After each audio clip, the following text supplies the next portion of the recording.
il y a des noms qui ne s'effacent jamais. Des voix qui résonnent encore bien après le silence. Des destins si intenses qu'ils brûlent la vie, trop vite, trop fort.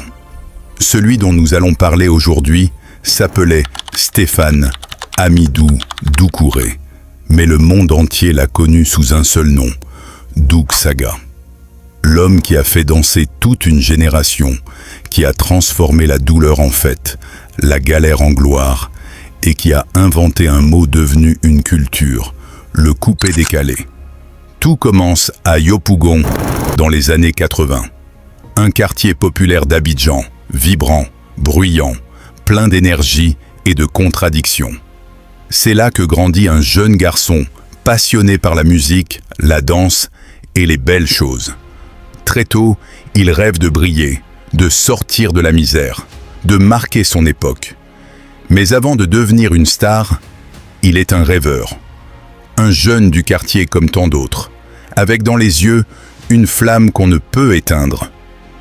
À la fin des années 90, Doug quitte la Côte d'Ivoire pour Paris.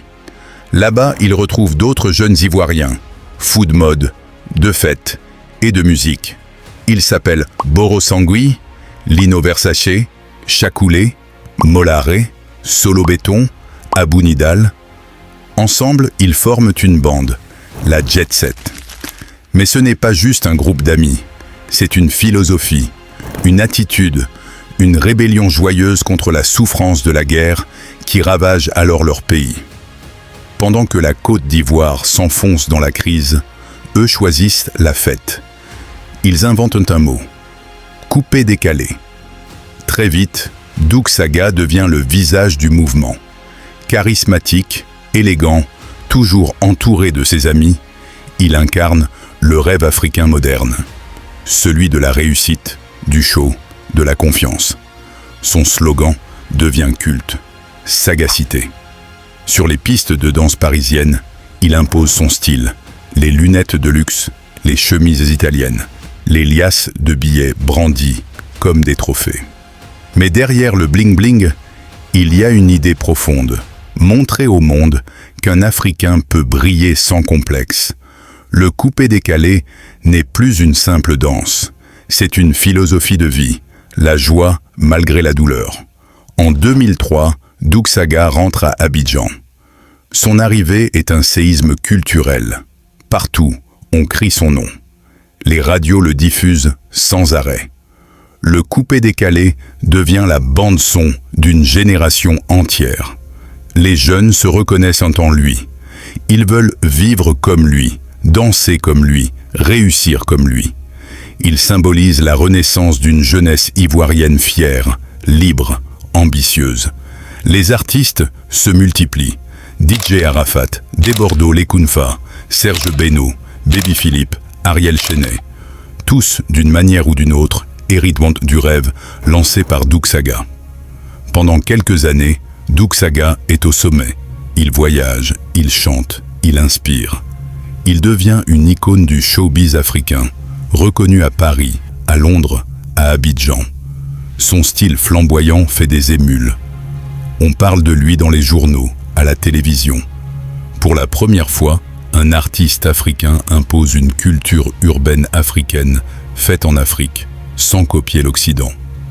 Mais derrière les sourires, la fête et les lumières, la pression monte. Les critiques aussi. Certains l'accusent de promouvoir la superficialité, d'autres l'envient, le jalousent. Comme tous les rois, Doug Saga a ses batailles. La maladie commence à ronger son corps, mais il cache tout. Il garde le sourire, fidèle à sa philosophie. Même dans la douleur, faut danser.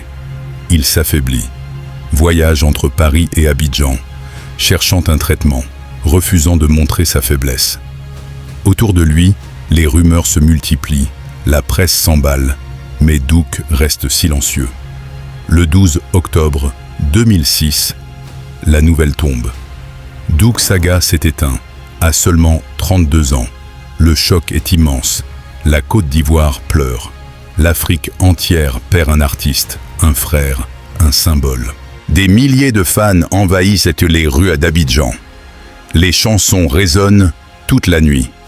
Le roi est parti, mais la fête continue, parce que c'est ce qu'il aurait voulu.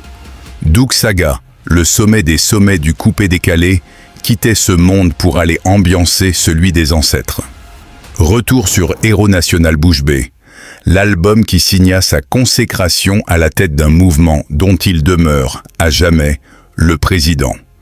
Il y a 20 ans, le 12 octobre 2006, celui qui se proclamait le sommet des sommets, le sommet de l'Himalaya, quittait ce monde pour aller ambiancer le monde des ancêtres. Décédé à Ouagadougou, Stéphane Doucouré, alias Doug Saga, dit « La sagacité eut droit, en Côte d'Ivoire, à des funérailles dignes d'un chef d'État ». Président de la Jet Set, son album « Héros National Bouche Bée », qui réunit les titres parus plus tôt sous forme de single, était sorti en 2005, signant la consécration du président de la Jet Set. La Jet Set, c'était ce groupe de copains qui avait décidé de jouer les grands types dans les boîtes de Paris. Saps griffés, cigares interminables au bout des lèvres. Ces champagnards faisaient leur boucan dans les clubs comme l'Atlantis ou le Titan Club et arrosaient les DJ de billets de banque comme d'extravagants émirs venus de Côte d'Ivoire. À vrai dire, personne ne les connaissait avant dans le monde de la musique, et pour cause, ils n'étaient pas spécialement des musiciens. À leur tête, le héros national Bouche Bée, Doug Saga.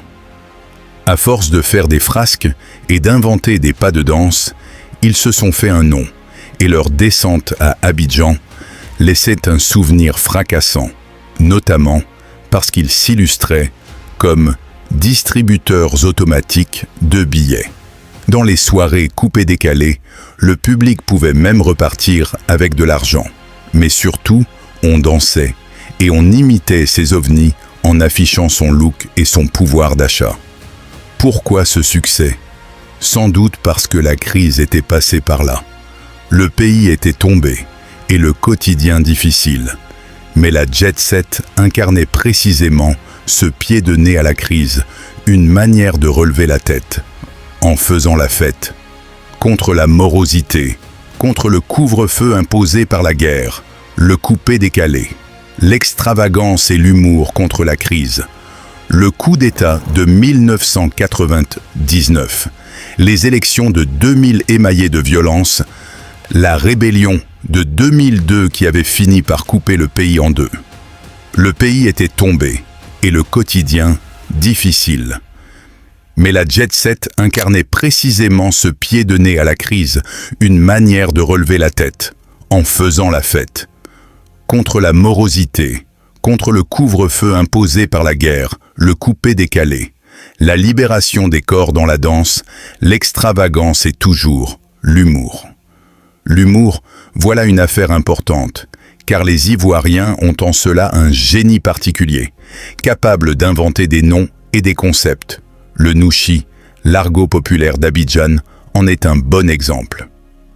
Alors nos jet-setters, relayés par les DJ, inventeront la sagacité, le décalé chinois, le s'envolement, le petit vélo, tirer photo, puis plus tard le fuka-fuka, le konami, etc.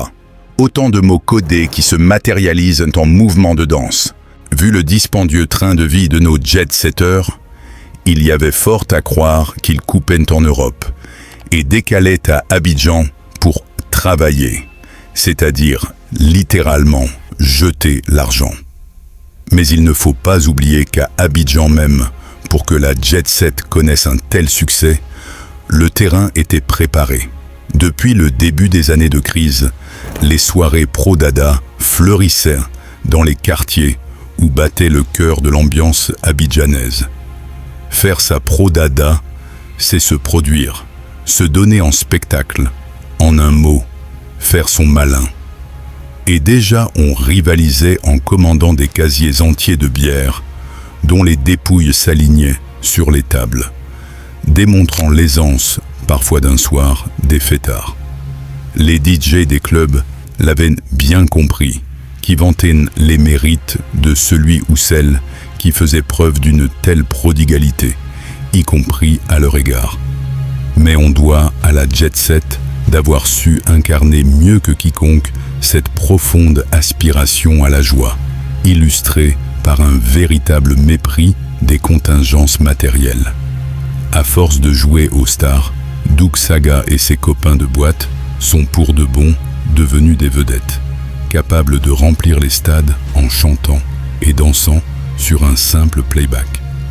À leur suite, le mouvement s'est professionnalisé et les DJ Jacob, DJ TV5, DJ Kalouji, DJ Arafat et tant d'autres sont apparus, soutenus par des arrangeurs qui ont fait du coupé-décalé une des musiques les plus populaires du continent, l'engageant plus encore sur la voie de l'électro.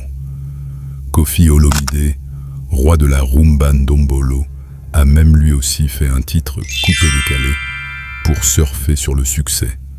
En ce sens, l'héritage de Doug Saga est immense. Le temps a passé, mais il demeure toujours l'incontestable président de la joie. Quand le Roukas-Kas casse la baraque, Binda Ngazolo, alias le Vieux Lion, aurait dû détester le coupé-décalé. Mais le Roukas-Kas, la dernière évolution proposée par DJ Arafat et suivie par d'autres ténors du mouvement, lui a ouvert les yeux. 7 mai 2018, Binda Ngazolo disait ceci: « Il faut toujours se méfier de certaines certitudes et des affirmations péremptoires et définitives, du genre. Le coupé-décalé tendance Roukaska, c'est du bruit, c'est nul, ce n'est pas de la musique ça. J'en passe et des meilleurs. » Cette critique virulente, récurrente et sans appel vient parfois de la bouche de certains grands artistes ivoiriens de mes amis, beaucoup plus jeunes que moi au demeurant. Une situation plutôt cocasse. D'ordinaire, ce sont des vieux cons comme moi qui tiennent ce genre de propos, du haut du fameux « c'était mieux avant ». Ajoutons à ça certains intellectuels, journalistes et autres oiseaux du même plumage.